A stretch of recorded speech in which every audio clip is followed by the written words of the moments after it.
In this video, I'm finally going to disclose if I like driving the red Outlaw Kart more for factory QRC or my black Outlaw Kart Holmes family racing ride. But more on that later. In the meantime, we have some work to do here in the race shop.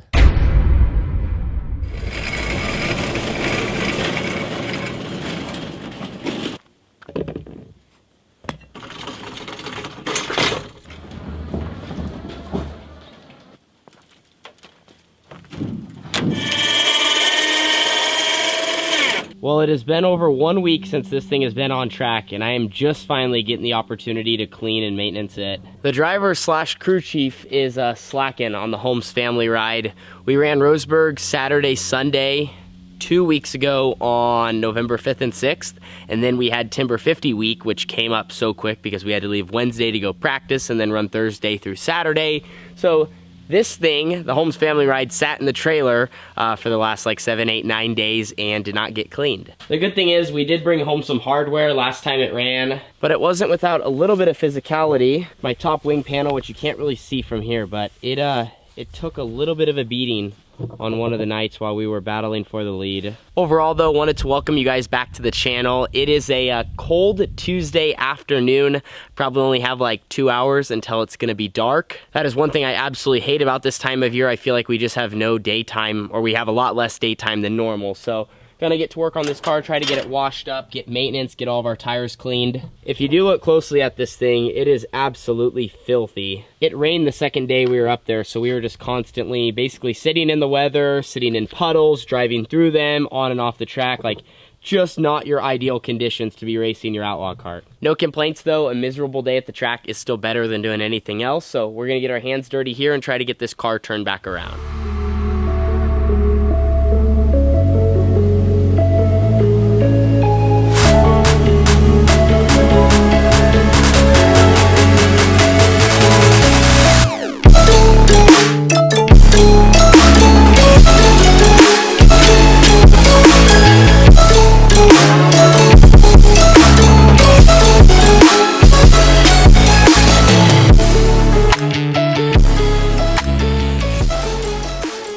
Well, I kind of figured this is maybe how things would go, but I got the car done and nothing else. So I'm gonna get it pushed inside. It's getting really, really cold out. I'll finish the rest tomorrow once the sun comes out and maybe try to make a little bit of progress on this tonight.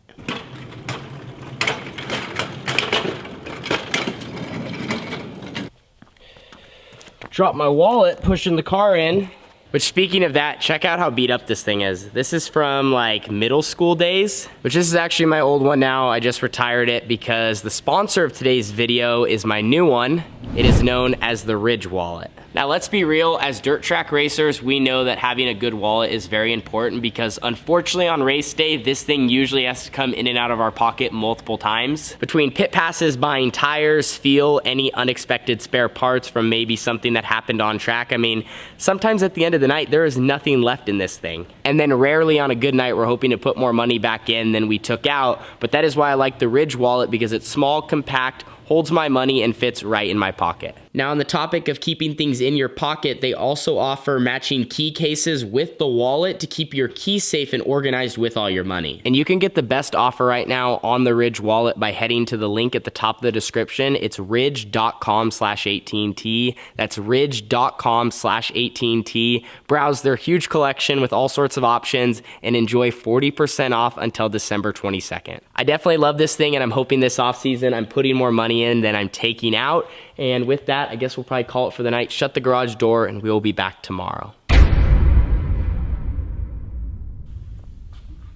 So I made it back in the shop here, and I figured I would start by re-lubing the bearings on the 18T. Now, I know I always call everything important, but this one is actually very important to do in between every single race night. You see right here, this is our spindle, right front, and then the left front. And these are our bearings right here. You can see this for the right front.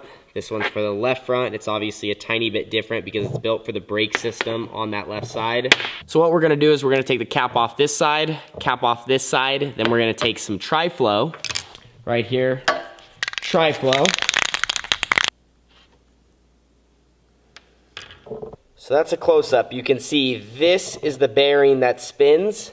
So we're gonna take each of these Tri-Flow, sprayed over the garbage so we don't make a mess. And then we're just gonna spray inside both sides of the bearings.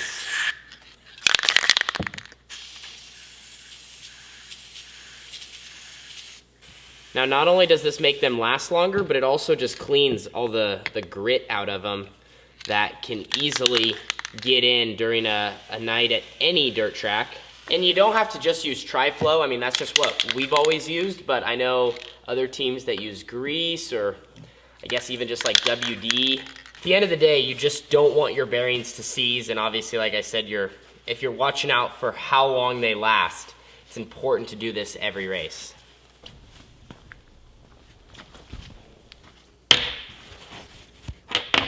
So now the next step would be to wipe each of them down, put the cap back on, and then they can go back on the car.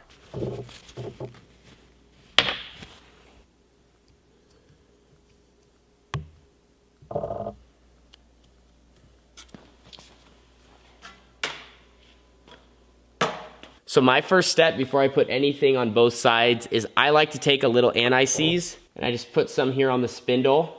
I guess technically some people would say it makes things more messy or this or that or greasy, but I like to make my job easy in the shop, and I think by properly lubricating everything and putting it together, it works the best, and when I come to take it off, it's gonna come off every time. Then first we put our 4 spacers on, and then the hub, and all that should slide on with no problems. Then we put our 2 smaller spacers here at the end to get to the thread, and then we put our nut.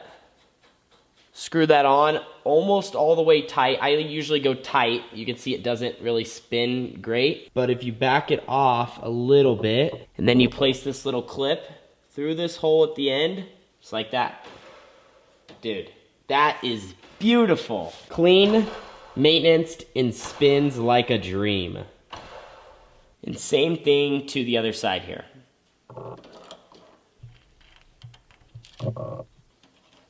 All right, now this one.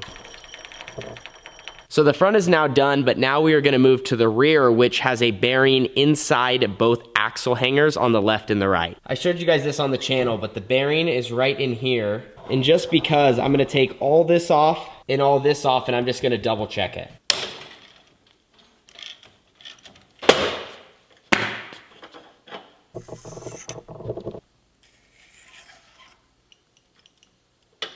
So I got everything off the axle now. A little bit of water in here from washing. You can see the caps off, so you can see inside the hanger. Just like the fronts, we're just gonna spray Tri-Flow in here. And also we'll top it off with just a little bit of anti-seize. Cap can go back on. Now when you're putting all this back together, you have a keyway, so you gotta slide this in the axle all the way to the end, and then everything just slides back on it. But as you can expect, I know, more anti-seize. I'm probably a little excessive, but I hate when things get stuck together and then when it washes and water sits in, so I just like to put as much of this on as possible. I don't care the mess it makes. That slides on. Spacers slide on. Then your hub slides on.